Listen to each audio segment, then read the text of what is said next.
कंधार शहरातील पदयात्रेनंतर होत असलेल्या या सभेच्या व्यासपीठावर उपस्थित असलेले सर्वच मान्यवर, समोर बसलेले कंधार आणि पंचक्रोशीतून आलेले सर्व तरुण कार्यकर्ते, ज्येष्ठ समाज बांधव, माता भगिनी आणि उपस्थित सर्व मतदार बंधू आणि भगिनींनो, मी आपल्याला पहिल्यांदा धन्यवाद देतो की आपण एवढ्या उन्हात सुद्धा या ठिकाणी सेवा जनशक्ती पार्टीचा विचार ऐकण्यासाठी इथं बसलात आणि विश्वास दाखवला। त्यामुळे मी पहिल्यांदा आपले आभार व्यक्त करतो। बांधवांनो, पुरुषाला 500 आणि महिलांना 300 देऊन आणलेले असतात, ते मांडवाला शिवण्याच्या आतच घर गाठत असतात, परंतु इथं बसलेला प्रत्येक मावळा हा विचाराचा मावळा आहे, कट्टर मावळा आहे। आणि म्हणून एवढं ऊन झालं तरी या ठिकाणी आपण मोठ्या उमेदीनं, मोठ्या विश्वासानं या ठिकाणी बसलेले आहात। आपल्याला माहिती आहे, विधानसभेच्या प्रचाराचा शेवटचा टप्पा आहे। उद्या 5 वाजता प्रचार बंद होणार आहे आणि म्हणून आज आपण कंधार शहरामध्ये ही पदयात्रा घेतली। उद्या सकाळी 10 वाजता अशाच पद्धतीनं लोहा येथील छत्रपती शिवाजी महाराजांच्या चौकात जे आपलं कार्यालय आहे, त्या कार्यालयापासून जुना लोहा आणि जुना लोह्यातून नव्या मोंढ्यातल्या मैदानावर अशीच आपली जाहीर सभा होणार आहे। दोन्ही तालुक्यावरच्या दोन्ही पदयात्रा आणि त्यानंतर होणाऱ्या ह्या प्रचार सभा, जाहीर सभा ह्या आपल्या विजयावर शिक्कामोर्तब करणाऱ्या आहेत। सेवा जनशक्ती पार्टीचा विजय हा गोरगरिबांचा विजय आहे। सेवा जनशक्ती पार्टीचा विजय हा बहुजनांचा, ओबीसींचा, दीनदलितांचा, शेतकऱ्यांचा, कष्टकऱ्यांचा विजय आहे। आणि म्हणून ही निवडणूक आता कोण्या नेत्याच्या किंवा कार्यकर्त्याच्या हातात राहिली नाही, ही निवडणूक सामान्य मतदारांनी हातात घेतलेली आहे। ही निवडणूक सामान्य जनतेने हातात घेतलेली आहे। म्हणून बांधवांनो, काही लोकांचे मनसुबे होते की आपण 50-50 हजाराचे पॉकेट देऊन प्रमुख पदाधिकारी फोडू आणि रात्रीतून पलटी मारून आपला विजय सुकर करू, पण त्यांचा भ्रमनिराश झाला। इथं ना पदाधिकारी आहे ना नेता, कोण्या कोण्या कार्यकर्त्याला आणि मतदाराला गाठावा याची चिंता पडलेली आहे। या मतदारसंघामध्ये पैशाच्या मस्तीमध्ये ज्या निवडणुका जिंकल्या गेल्या, त्यांची हवा गुल झालेली आहे। आमचे रामेश्वर महाराज म्हणाले, अरे भावा, सगळीकडे कुकरची धावा, जिथं बघावं तिथं कुकर चाललाय। गावागावात, वाडी तांड्यात, शहरात, गल्लीत कुकर शिवाय काही दिसायला तयार नाही। त्यामुळं प्रस्थापित लोकांच्या पायाखालची वाळू घसरलेली आहे। मित्रहो, मागच्या 3 महिन्यापासून आपण या मतदारसंघातल्या 300 गावांमध्ये गेलो, प्रत्येक वाडी तांड्यावर गेलो आणि तिथलच्या मतदार बंधू भगिनीच्या व्यथा जाणून घेतल्या। काय वाईट अवस्था आहे। लोहा कंधार मतदारसंघामध्ये 75 वर्षानंतर सुद्धा आजही आम्हाला रस्ता नाही, प्यायला पाणी नाही, वैयक्तिक लाभाची योजना नाही. कंधारची हालत तर आमची अशी आहे, याला शहर म्हणावं का ग्रामपंचायत म्हणावं कळत नाही. बांधवांनो, एवढ्या मोठ्या प्रमाणात आमचा नागरिक राहतो, त्यांना कुठल्याही नागरी सुविधा दिल्या जात नाहीत. या शहराला साधं पिण्याचं पाणी दिलं जात नाही. आणि म्हणून तुम्हाला बदल करावा लागेल. बदल केला तरच विश्वासाने विकास घडेल. नाहीतर 30-30 तोंड, 30-30 चेहरे बघून आमची जनता आता कंटाळलेली आहे. या तालुक्यामध्ये पक्ष राहिला नाही. फक्त तोंड बघून मतदान करावं लागेल, चेहरे बघून मतदान करावं लागेल. पक्ष विकाऊ झाले, नेते दलाल झाले आणि जनता हलाल झाली, अशी अवस्था आमच्या मतदारसंघामध्ये आहे. म्हणून बांधवांनो, मी आपल्याला नम्रपणे सांगणार आहे, मनोहर धोंडे काही नेता नाही. मनोहर धोंडे 40 वर्षाचा चळवळीतला कार्यकर्ता आहे.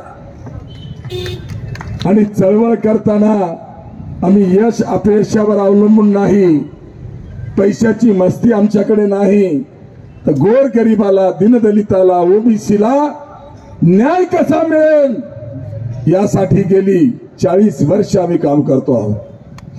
मित्रहो, कंधार शहराच्या बाबतीत मला बोललं पाहिजे. आमच्या जयस्वाल भाभींनी सांगितलं, या शहरामध्ये पिण्याचं पाणी मिळत नाही. 6 वाजल्याच्या नंतर इथं अंधाराचा अंधार असतो. कंधार आणि सगळीकडे अंधार. साध्या रस्त्यावरचे लाईट नाहीत. आमच्या शहरातल्या अनेक गल्ल्यांमध्ये नागरी सुविधा उपलब्ध नाहीत. भीमगड सारखा परिसर आहे, मी गेलो होतो, जिथं माणसं राहतात की जनावरं राहतात कळायला मार्ग नाही. कोणतीच सुविधा दिली जात नाही.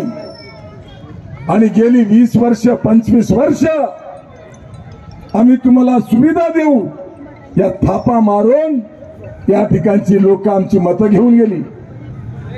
आणि म्हणून बांधवांनो, या शहराचा विकास करायचा असेल, तालुक्याचा विकास करायचा असेल, तर आपल्याला कुठेतरी विश्वासानं, एकजुटीनं उद्याच्या 20 तारखेला प्रेशर कुकरचंच बटन दाबावं लागेल. कंधार शहरामध्ये 3 दिवसाआड पाणी आहे. जे पाणी येतंय ते सुद्धा पिण्याच्या लायक नाही. डायरेक्ट आमच्या लिंबोटी धरणाचं पाणी हे एका हौदात टाकलं जातं आणि हौदातून गल्ली गल्लीनं 3 दिवस दिलं जातंय. आमच्याकडे वाडी वस्ती आहेत, हद्दवाढ आहे. त्या हद्दवाढ परिसरांमध्ये घर नगरपालिकेला लागले नाहीत. त्यांना कुठलं लाईट पाणी मिळत नाही, वीज मिळत नाही वेळेवर, रस्ता नाली मिळत नाही. आणि म्हणजे ज्या शहरातल्या सुविधा आहेत त्या गावात मिळतात, पण कंधारमध्ये मिळत नाहीत, अशी अवस्था आहे. आणि मग कंधार शहराचं बकाल स्वरूप आमच्या अगोदरच्या वक्त्यांनी मांडलंय. जिथं आपण बसलो तिथं पाठीमागेच बघा ना, लाजा सुद्धा नाही, बोर्ड लावलाय. अरे बाबांनो, हा बोर्ड तर तुम्ही 2019ला लावला होता. काय रस्ते केले तुमचे बगल बच्चे पोचण्यासाठी? कंधारच्या जनतेला तुम्ही वेठीला धरलं. तुमच्या बगल बच्च्याचे दुकानं चालवावेत म्हणून तुम्ही गरीब व्यापाऱ्यांना देशोधडीला लावलं. तुमचे चमचे पोचल्या जावेत म्हणून तुम्ही या कंधार शहराची वाट लावली. या ठिकाणचा व्यापारी गुन्ह्या गोविंदानं पोट भरत होता. तालुक्यावर येणारा कुठलाही आमचा नागरिक असेल तर त्याला उत्तम बाजारपेठ होती. पण बांधवांनो, 2012ला त्यांच्या मनात आलं आणि गरिबाचे दुकानही पाडून टाकले. 12 वर्ष काही झालं नाही. 12 वर्षानंतर आता कुठं पुढाकार घेतल्याच्या नंतर गोर गरिबाला 250 दुकानाची गाळे मिळाले. दुकानात चालू होत आहेत. या शहरातल्या मध्यमवर्गीय व्यापारी बांधवांना मी नम्र विनंती करेन, 2-5 मोठे व्यापारी जे प्रताप चिखलीकरचे, आशा शिंदेचे चमचे आहेत, त्यांचा विषय मला काही करायची गरज नाही, परंतु ज्यांच्या हातावर पोट आहे, मध्यमवर्गीय व्यापारी आहेत, त्या व्यापाऱ्यांना मी नम्रपणे सांगेल, बांधवांनो, तुम्ही माझ्याकडे आलात, मी तुम्हाला शब्द दिला होता की कुठल्याही परिस्थितीमध्ये कंधारच्या व्यापाऱ्यांना मी गाळे दिल्याशिवाय राहणार नाही. मी श्रेयासाठी काम केलं नाही, जात धर्म बघितला नाही, कुठलीही पार्सिलिटी केली नाही. ज्यांच्या नशिबात होतं त्यांना मिळालं, परंतु 250 दुकानाची गाळे मिळाले. आता एवढ्यावर आपल्याला थांबता येणार नाही. कंधारच्या व्यापाऱ्यांनी, कंधारच्या जनतेने तुमच्यातला एक लहान भाऊ म्हणून मनोहर धोंडेला उद्याच्या 20 तारखेला प्रेशर कुकरचं बटन दाबून मतदान करून जर आशीर्वाद दिला तर बांधवांनो, आपण विश्वास ठेवा, या कंधार शहरामध्ये स्लॅबचे पक्के बांधलेले 500 दुकानं मी तुम्हाला भाड्यानं उपलब्ध केल्याशिवाय राहणार नाही. मी माझा वचननामा दिलाय. माझ्या वचननाम्यामध्ये विकासाची 40 कलम दिलेली आहेत आणि त्या 40 कलमामध्ये मी कंधारच्या व्यापाऱ्यांना अभिवचन दिलंय की पत्र्याचे गाळे नाही तर स्लॅबचे 500 दुकानं या ठिकाणी बांधून व्यापाऱ्यांना तुटपुंज्या भाड्यावरती दिले जातील. आज काय भाडे आहेत? आम्ही दिलेल्या गाळ्यांना भाडं आहे 2700 रुपये महिना. आणि खाजगी दुकान घ्यायचं असेल किंवा याच्या अगोदर जे बांधले गाळे, त्या गाळ्याची सोडत 50-50 लाखावर गेली. साधा व्यापारी कुठेही तिथं पोट भरू शकत नाही, ते दुकान घेऊ शकत नाही, अशी अवस्था निर्माण झाली. आणि म्हणून कमी खर्चामध्ये, कमी भाड्यामध्ये, भाडे तत्वावर या कंधार शहरामध्ये स्लॅबचे बांधलेले 500 दुकानं मी दिल्याशिवाय राहणार नाही, हे अभिवचन मी या ठिकाणी देतोय. मला माहिती आहे, मी सत्तेवर नसताना गाळे देण्यासाठी सत्तेचा माज असलेले आमदार आणि खासदार पूर्ण अवकात लावून त्यांनी विरोध केला. सत्तेचा माज असलेले आमदार खासदार त्यांनी हे व्यापाऱ्याचे गाळे होऊ नयेत म्हणून पूर्ण ताकद लावली. पण बांधवांनो, कायदा कोणाच्या बापाच्या घरी नाही, हे मी पहिलं वाक्य वापरलं होतं. आणि कायद्याच्या चौकटीमध्ये आमदार खासदारांनी विरोध केल्यानंतर सुद्धा ग्रामपंचायतचा सदस्य नसलेल्या मनोहर धोंडेने 250 दुकानाचे गाळे दिले.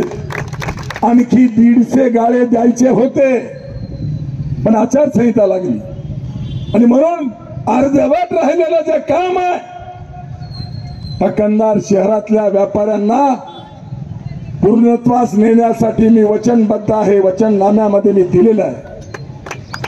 कंधार शहरात हद्दवाढ भाग आहे, अनेक वस्त्या वाढलेल्या आहेत. त्या नागरी वस्त्यांना नागरी सुविधा मिळाल्या पाहिजे.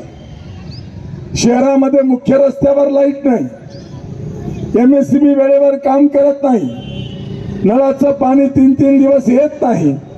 शहरामध्ये मोठ्या प्रमाणावर मजूर वर्ग आहे, मोठ्या प्रमाणावर मध्यमवर्गीय लोक राहतात. त्या मध्यमवर्गीय लोकांना त्यांना वैयक्तिक लाभाच्या योजना मिळत नाही, कोणाला घरकुल मिळत नाही, निराधार योजनेचा लाभ मिळत नाही. आणि म्हणून अशा प्रकारच्या योजना ह्या गोरगरिबांपर्यंत देण्यासाठी मनोहर धोंडे या ठिकाणी काम करणार आहे. मी माझ्या वचननाम्यामध्ये सांगितलंय, पुन्हा एकदा सांगेल, मोठ्या प्रमाणावर कर्मचारी वर्ग आहे. बांधवांनो, या सरकारने कर्मचाऱ्याचं पेन्शन बंद केलंय.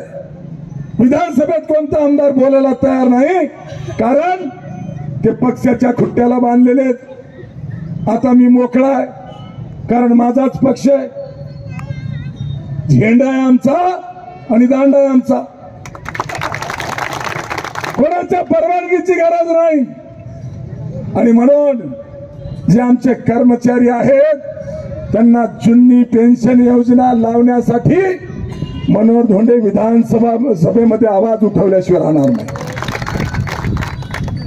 शहराच्या विकासावर बोललं पाहिजे, वाडी तांड्याच्या विकासावर बोललं पाहिजे, गावाच्या विकासावर बोललं पाहिजे. परंतु बांधवांनो, हे निवडून गेलेले लोक विकासावर बोलायला तयार नाही. हे जातीवर बोलतायत, हे पैशावर बोलतायत. निवडणुका या पैशाच्या मस्तीमध्ये जिंकणार या आविर्भावामध्ये ही लोक आहेत. आणि म्हणून गरीब जनतेला माझी हात जोडून विनंती आहे, दीनदलित जनतेला, अल्पसंख्याक मुस्लिम बांधवांना, ओबीसी बांधवांना, बहुजन शेतकरी कष्टकऱ्यांना माझं नम्र आवाहन आहे. बांधवांनो, तुम्ही 75 वर्ष सगळ्यांना मत देऊन बघितलंय. 15 वर्ष मनोहर धोंडे इकडे काम करतोय, 40 वर्ष महाराष्ट्रात चळवळीमध्ये काम करतोय. आणि म्हणून तुम्ही एकदा एक वेळेला सगळ्या गरिबांची, कष्टकऱ्यांची, शेतकऱ्यांची एकजूट बांधा आणि मनोहर धोंडेचं प्रेशर कुकरचं बटन दाबून आशीर्वाद द्या. तुम्हाला मी विकास दिल्याशिवाय राहणार नाही. काय दिलंय याबद्दल मला जास्त बोलण्याची आवश्यकता नाही. काय चाललंय हे मी काही तुम्हाला सांगावयाची आवश्यकता मला वाटत नाही. जे वर चाललंय तेच आमच्या कंधार लोह्यामध्ये चालू आहे. बांधवांनो, ज्यांनी फॉर्म भरले, काही लोकांनी अर्ज उचलले, ज्यांनी अर्ज उचलले त्यांनी काय धंदे केले, कोणाला पाठिंबा दिले. विकासाला पाठिंबा देण्याची ध्यानात आणि ऐपत त्यांच्यात नाही. जिथं गठोडं मिळतंय आणि जिथं जातीचे असतात तिथंच ही लोक जातात. हे पुन्हा एकदा सिद्ध झालंय. बरं, तुम्ही किती लोकांना फसवणार? एक भाऊ एकनाथ पवारला पाठिंबा द्यालाय, तर दुसरा भाऊ आंटीला पाठिंबा द्यालाय. तुम्ही जनतेला मूर्ख समजलात का? आणि म्हणून मी जनतेला विचारणार आहे, जनतेला नम्रपणे सांगणार आहे, ज्यांनी अशा प्रकारचे पाठिंबे दिलेत ना, ते उद्या मैदानात निवडणुकीला येणार आहेत. कोणी जिल्हा परिषदेला येणार आहे, कोणी नगरपालिकेला येणार आहे, कोणी पंचायत समितीला येणार आहे. तेव्हा मात्र मत काही ते तुमचा पाठिंबा देणारा नेता देणार नाही, मत ही समोर बसलेली मायबाप जनता देणार आहे. आणि म्हणून तुम्हाला मनोहर धोंडे चालत नाही तर आम्हालाही तुम्ही चालत नाही हे धमक दाखवा. जी बहुजन लोक आहेत त्यांनी ही हिंमत दाखवा. आम्ही आयुष्यभर तुमच्या म्हणण्यावर दगडालाही मतदान केलं, पण आम्ही एकदा विनंती करत होतो की आमच्यासाठी एकदा मनोहर धोंडेला मदत करा, तर तुम्हाला ते पचलं नाही, तुम्हाला रुचलं नाही. आणि म्हणून आता ही त्यांनी केलेली फारकत पुन्हा आपल्याला जोडायची आवश्यकता नाही. एवढ्या जिल्हा परिषदेला हिसाब चुकता करा, करणार का नाही? देणार का नाही धडा? बांधून तुम्हाला करावंच लागेल. आणि म्हणून या भागामध्ये पिण्याच्या पाण्याचा प्रश्न मी बोललो, शहराला पाणी नाही, गावाला पाणी नाही, वाडीला तांड्याला प्यायला पाणी नाही. आणि या तालुक्यामध्ये धरणाचं पाणी आमच्या कंधारला किंवा लोह्याला मिळालं नाही. ज्यांना तुम्ही पैसे घेऊन निवडून दिलं, बांधवांनो, त्यांनी पाणी उदगीरला विकलं, जळकोटला विकलं, अहमदपूरला विकलं, पालमला विकलं, गंगाखेडला विकलं, पण कंधारला दिलं नाही, लोह्याला दिलं नाही.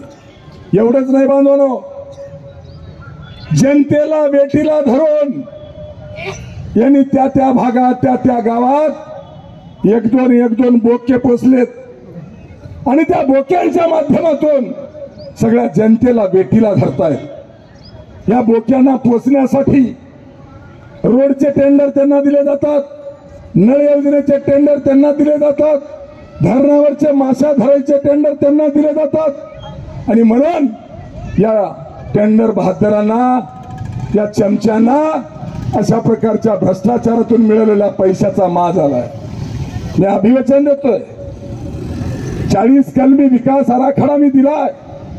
त्याच्यामध्ये धरणावर जे आमची बांधव आहेत, भोई समाज बांधव, मी पुन्हा एकदा जाहीरपणे सांगेन, आमचा एक तरुण कार्यकर्ता माधव डुबुकवार, त्याच्यावर मी तालुक्याची जबाबदारी दिलेली आहे. मी तुम्हाला अभिवचन देतो, महाराष्ट्र सरकारच्या GR नुसार, नियमानुसार ज्या तालुक्यातलं धरण आहे त्या धरणात मासे धरण्याचा पहिला अधिकार हा पारंपरिक व्यवसाय असलेल्या भोई समाजाचा आहे.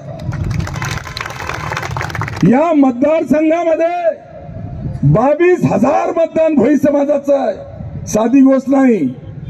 आमच्या भोई समाजानं ठरवलं आणि एकजुटीनं जर कुकरला मतदान केलं तर भल्या भल्याला आडवं करू शकतात. एवढी ताकद आमच्या भोई समाजाची आहे. पण तरी त्यांना उपेक्षित ठेवलं.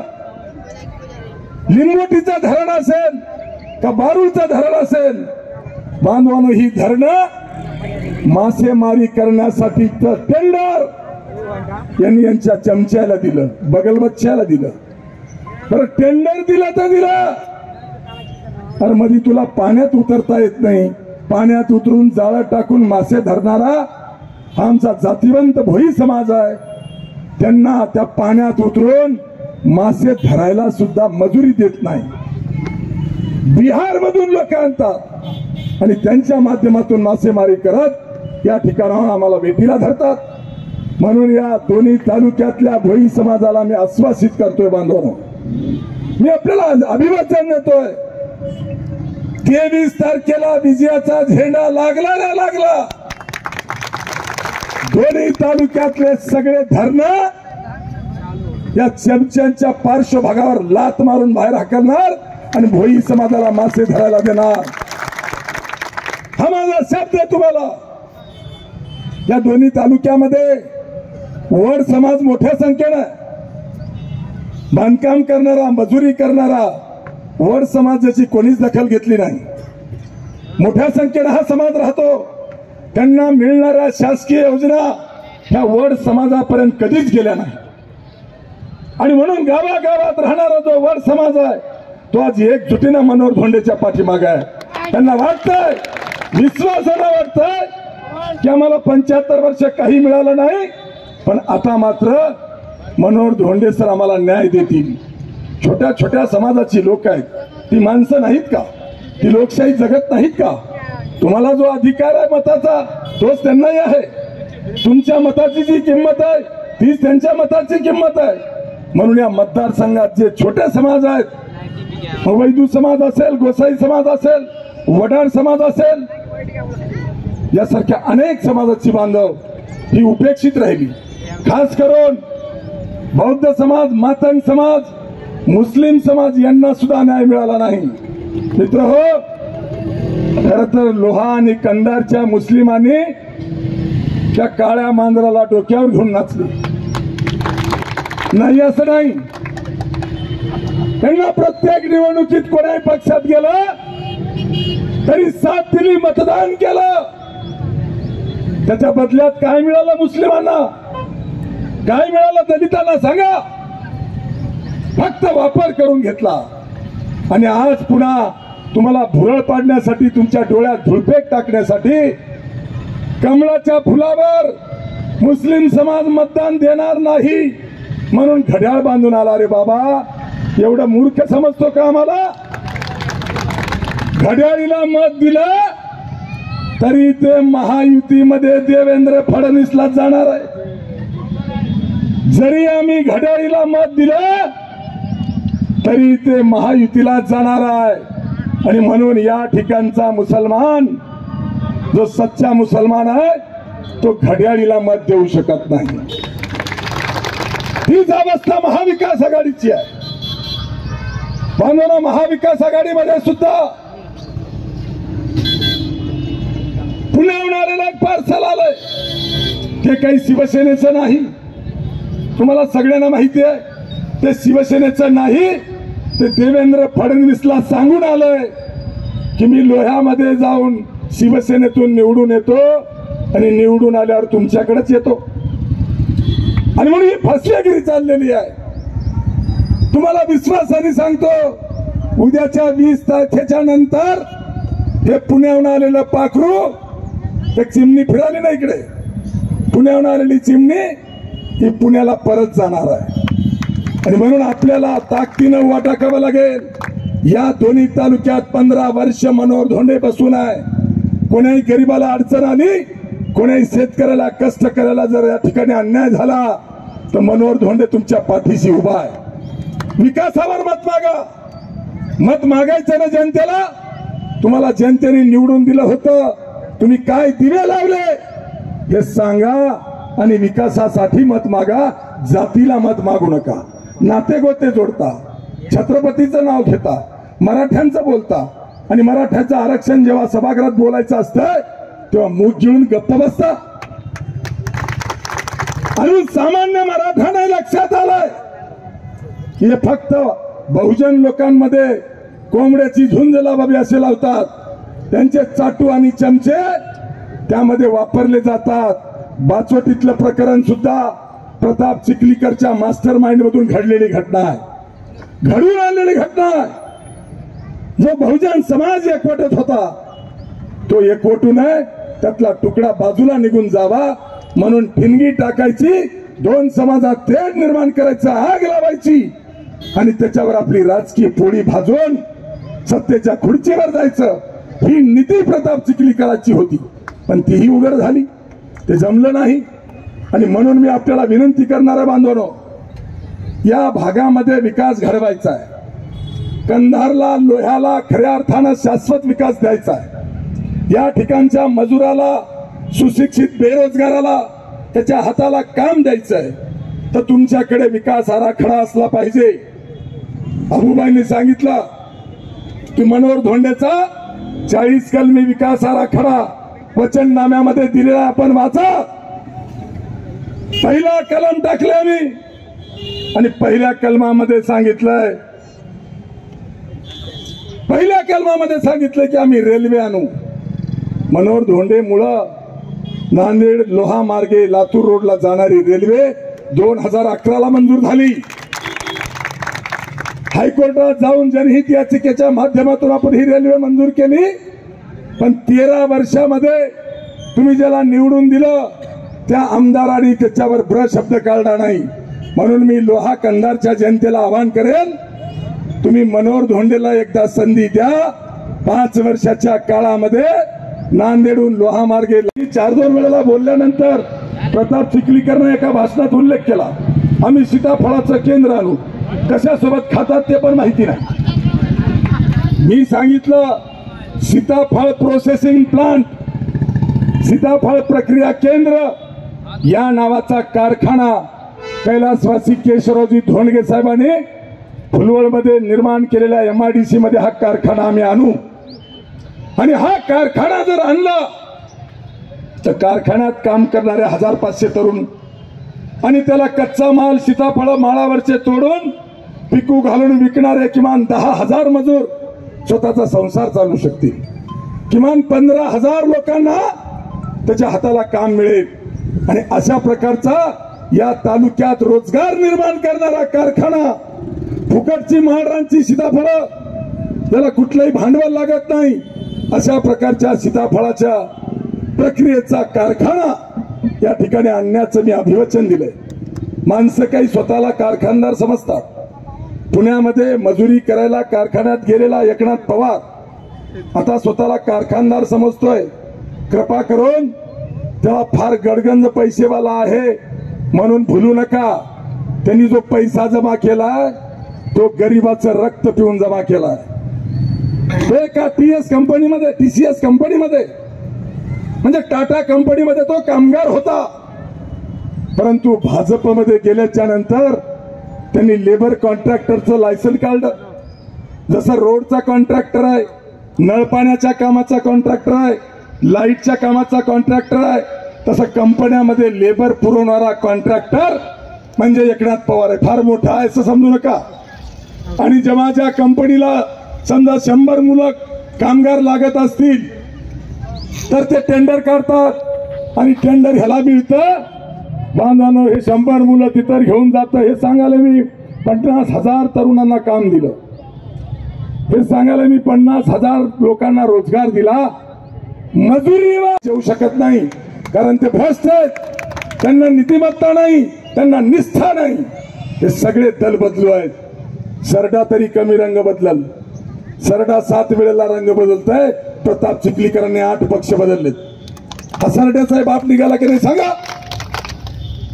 तीच अवस्था तुमच्या एकनाथ पवारची आहे। आणि हे लोक भोंदू आहेत, संधी साधू आहेत, पक्षामध्ये सुद्धा दम राहिला नाही, कुठल्याही प्रकारचं काम राहिलं नाही। दलाल्या आणि एजंट मार्फत तिकीट मिळवतात, पैसे वाटून निवडून येण्याचे स्वप्न बघतात आणि कायम 5 वर्ष गोरगरिबाचं रक्त पितात। ही प्रक्रिया तुम्हाला थांबवावी लागेल। म्हणून मी आपल्याला शेवटचं सांगेल, इथून आपण गेल्याच्या नंतर इथं जमलेल्या प्रत्येक कार्यकर्त्याला आपापली गल्ली, आपापलं गाव सांभाळायचंय।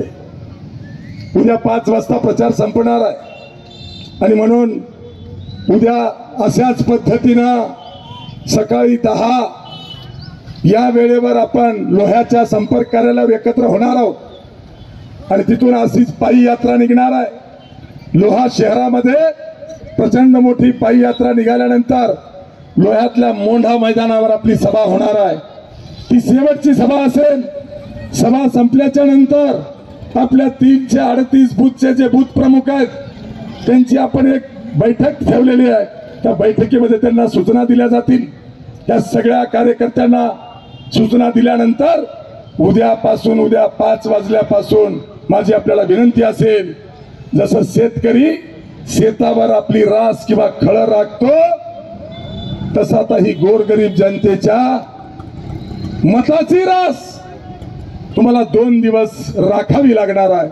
मला माहिती आहे पैसे देणार आहेत। मी आपल्याला हात जोडून नम्रपणे सांगतो, पैसे घ्या, ते तुमचेच पैसे आहेत। 600 कोटी रुपयाचा शेतकऱ्याचा विमा ज्या बदमाश लोकांनी खाल्ला तो पैसा तुमचा आहे। जे गाडी तांड्याचे रस्ते आणि पाण्याच्या योजना ज्यांनी परस्पर कागदावर करून पैसे खाल्लेत तो पैसा तुमचा आहे। आणि म्हणून मनोहर धोंडे आल्यामुळं कदाचित उद्या 2000चा भाव निघेल। जे मिळतंय ते घ्या, परंतु बटन दाबताना मात्र प्रेशर कुकरचं दाबा, एवढी विनंती करतो। आणि पुन्हा तुम्हाला सांगतो, उद्यापासून मतदान होईपर्यंत मतदानाच्या बूथवर मतदार असेल का कार्यकर्ता असेल, कृपा करून जागरूक राहा। त्यांचं शेवटचं हत्यार आहे। त्यांनी सगळे षडयंत्र करून बघितलं, काही फरक पडला नाही। मताचे तुकडे पाडण्यासाठी पैसे देऊन त्यांनी पोचलेले पोपट मैदानात आणले, तरी काही फरक पडला नाही। एकजुटीने बहुजन समाज हा आपल्या सोबत आहे म्हणून हे शेवटचं हत्यार काढतील आणि ते शेवटचं हत्यार जे आहे ते आहे अफवांचं पीक पेरतील, हळूच कानात फुकतील, मतदानाच्या बूथवर येऊन म्हणतील मनोहर धोंडेंनी पाठिंबा दिला, मनोहर धोंडेंनी माघार घेतली। अशा प्रकारच्या खोट्या अफवा पसरवू शकतात। माझी आपल्याला विनंती आहे, बांधवांनो, अशा प्रकारच्या अफवाला बळी पडू नका। तुम्हाला माहिती आहे मनोहर धोंडेचा स्वभाव। मनोहर धोंडे कधी निर्णय घेत नाही, परंतु निर्णय घेतल्यानंतर आम्ही कटेंगे मगर हटेंगे नाहीच्या भूमिकेमध्ये राहतो आणि ही लढाई तुम्हाला जिंकावी लागेल। अफवाला बळी पडू नका, आमिषाला बळी पडू नका, दबावाला बळी पडायचा विषय येत नाही, काळजी करू नका। प्रशासनावर मी अवलंबून नाही, पोलीस प्रशासन त्यांचं काम करेल, पण जर दादागिरी गुंडगिरी जर कोणा बूथवर करायचा प्रयत्न केला, मी जाहीरपणे सांगालो, जशी राखीव फलटण असते मिलिटरीमध्ये तशी राखीव फलटण आणि गाड्या मी तयार ठेवणार आहे। अभी नाही तर कभी नाही।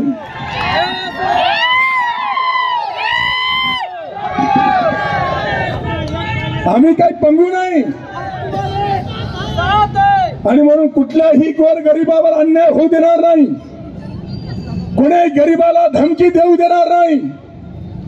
आणि जर कोणी मस्ती करायचा प्रयत्न केला तर मी सांगितलंय, मतदारसंघाच्या बाहेरून प्रशासनाने दखल घ्यावी, तो माझा अधिकार आहे। मतदारसंघाच्या बाहेरून आम्ही कॅम्प लावून किमान 5,000 कार्यकर्ते आणतोय. 5,000 कार्यकर्ते. कुठेही जर गरिबाच्या बाबतीत खाडकन जरी वाजलं तर फाडकनी कानाखाली वाजवल्याशिवाय राहणार नाही. आणि मग शांततेत निवडणुका घ्या.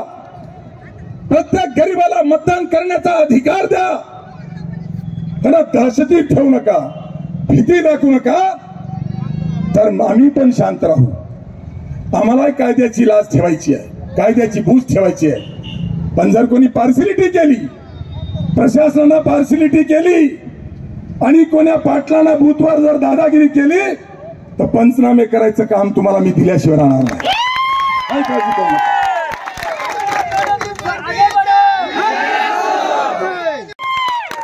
आचारसंहिता कशाला म्हणतात? मी काय अंगठेवाला 9वी पासचा उमेदवार नाही, मला माहिती आहे सगळं. आणि म्हणून या मतदारसंघातल्या निवडणुका शांततेत झाल्या पाहिजे. या मतदारसंघातल्या गरीबाला त्याच्या मनाने स्वतःच्या बुद्धीने मतदान करता आलं पाहिजे, ही माझी अपेक्षा आहे. आणि प्रशासन त्याची तसदीक घेईल असा विश्वास मी ठेवतोय. पण जर प्रशासन जर कदाचित तुटपुंज पडलं तर मी सांगितलं आमचं स्पेशल मिलिटरी फोर्स आम्ही तयार ठेवलेलं आहे. मग मात्र मनोहर धोंडेला दोष देऊ नका.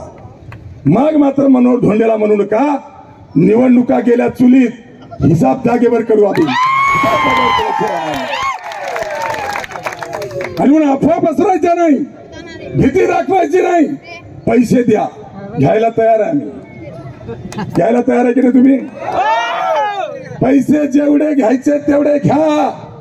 या बदमाशांचे खिसे रिकामे करा आणि अंगावरचे कपडे काढून घेऊन एकाचं पार्सल चिखलीला आणि दुसऱ्याचं पुण्याला पाठवा. पाठवायची तयारी तुम्हाला करावी लागेल. करणार का? करणार का नाही? हात वर करा. इथं बसलेला फक्त मावळा आहे, गावागावात मतदार बाकी आहे. आणि म्हणून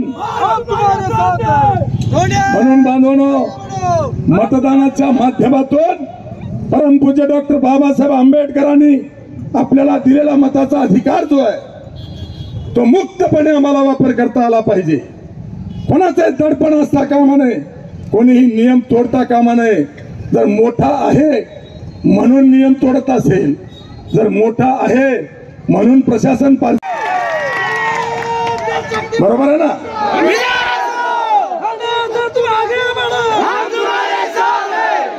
एखादा पेशंट जर झाला तर आपण कोणाला कॉल करतो? 108 ला तातडीनं सेवा हजर आहे. तसं जर कोणा बूथवर दादागिरी खाडखुड झालं तर तुम्हाला नंबर गोपनीय दिला जाईल. त्या नंबरला फोन करा, स्पेशल फोर्स पोहोचेल, जागेवर हिसाब चुकता करू. आणि म्हणून बांधवांनो, मनातली भीती काढा. मला खास करून गरीब लोकांना, गरीब मतदारांना, दीनदलितांना, बहुजनाला, ओबीसीला हात जोडून विनंती करायची आहे. कोणाच्याही दहशतीत राहू नका. मनोहर धोंडे इकडे आलाय त्याच्यामुळे या गेंड्यांची दावण बांधायलाच माझा जन्म झाला. आणि म्हणून मला या ठिकाणी आपल्याला नम्रपणे सांगायचं आहे, अफवावर विश्वास ठेवू नका, भीतीमध्ये राहू नका. स्वातंत्र्याचा स्वाद घ्या, मुक्तपणे मतदान करा आणि नियमाचं पालन करा. आणि जर समोरचा नियम तोडत असेल तर मात्र आदेशाची वाट बघू नका, जागेवर कामाला लागा. तुमच्यासाठी पूर्ण ताकद, पूर्ण रसद मध्यवर्ती कार्यालयातून पुरवली जाईल एवढं अभिवचन देतो. आणि पुनश्च एकदा तुम्हा सगळ्यांना, आपण इथून गेल्यानंतर आपापल्या भागात जा. उद्या फक्त रॅलीला लोह्यामध्ये 10 वाजता या. त्याच्या व्यतिरिक्त कोणीही कार्यकर्ता आपलं गाव आणि बूथ सोडून बाहेर जाऊ नका. उद्या सकाळी इथून गेल्यानंतर आपला वचननामा आणि आपले बॅलेट, आपल्या पोलिंग चिट, त्या पोलिंग चिट घेऊन गावागावामध्ये पायी दिंड्या काढा. उद्या तुम्हाला पायी दिंड्या काढता येतात. आणि म्हणून आज संध्याकाळी कार्यक्रम ठरवा सगळ्या गावांमध्ये. उद्या सकाळी 7 वाजल्यापासून 10 वाजेपर्यंत आपण आपल्या गावामध्ये घराघरामध्ये जाऊन आपलं चिन्ह, आपला वचननामा आणि आपली पोलचिट ही पोहोचवण्याची जबाबदारी घ्या।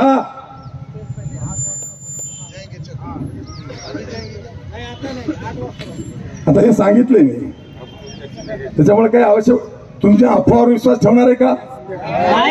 पुन्हा एकदा सांगा, अफवावर विश्वास ठेवणार आहे? अरे भडव्यानो म्हणा, मनोहर धोंडे मैदानात आहे, तुम्हीच बिळात लपून बसले, तुमची हिंमत नाही पदयात्रा काढायची?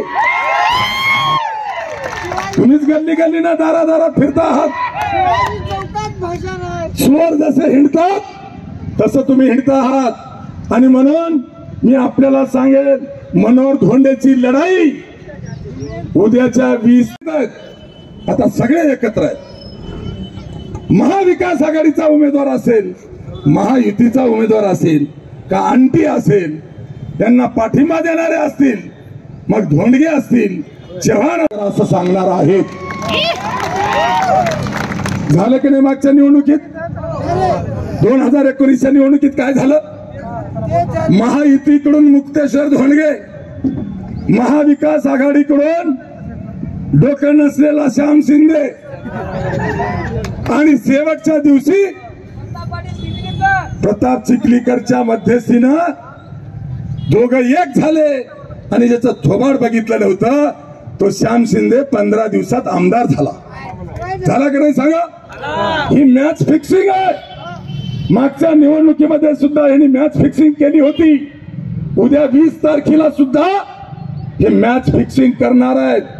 त्यांचे फोन चालू राहणार आहेत, या बूथवर असं आहे, त्या बूथवर तसं आहे, तिकडं आता याला सोडा, इकडे याला धरा, यानं पाठिंबा दिला, त्यानं पाठिंबा दिला, हे कान फुक्याचं ऐकू नका।